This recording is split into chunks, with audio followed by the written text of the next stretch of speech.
নমস্কার বন্ধুরা, আমি সুমিত্রা রান্নাঘর থেকে বলছি। দেখুন দেখুন আমি একটু গরম মশলা করে রাখি।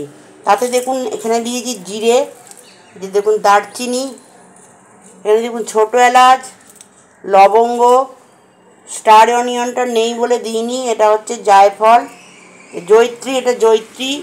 আর দেখুন এই জায়ফলটা আমি ভেঙে রেখেছি, জায়ফলটা দেব, লবঙ্গ আর বড় এলাচ, এই দিয়ে একটু গোলমরিচ, এই দিয়ে আমি এই গরম মশলাটা তৈরি করব। আপনারা যদি মনে করেন এটা শাহি গরম মশলা, এটা যদি মনে করেন আপনারা মাংসই দেবেন, কোনো কোরমায় দেবেন, কোনো বিরিয়ানিতে দেবেন, বা কোনো পনির টিক্কায় দেবেন, কোনো রকমের জিনিসে দেবেন, এটা দিয়ে আপনারা করতে পারেন। এটা করে স্টোর করে আপনারা রেখে দিন, এখন 2-3 মাস এটা আরামসে চলে যাবে।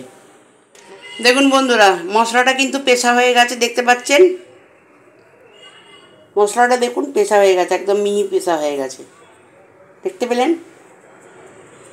আপনাদের ভালো লাগলে আপনারা সাবস্ক্রাইব করবেন, সাইডে থাকা বেলটা দাবিয়ে দেবেন, লাইক করবেন, শেয়ার করবেন, কমেন্টে অবশ্যই লিখবেন।